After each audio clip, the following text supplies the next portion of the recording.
Welcome to Kenton's videos. Enjoy the video. You'll start by preparing the Google Sheet and an app script web app. Create column headers that match your HTML form field names so data maps cleanly. Next, open extensions, write arrow apps script and create a new script file. You'll write a do post, e-handler.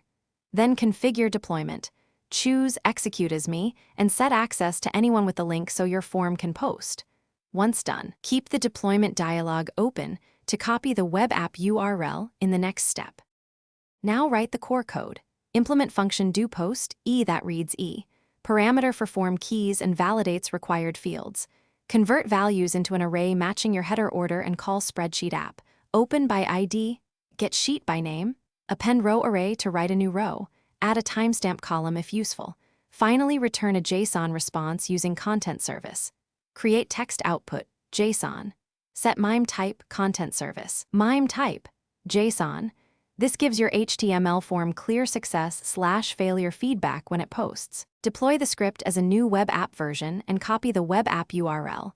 That becomes your form's action. In your HTML set form, method equals post action equals web app URL, or use fetch with form data for AJAX submissions. Make sure not to include OAuth prompts in the client. After submitting, verify the sheet has new rows.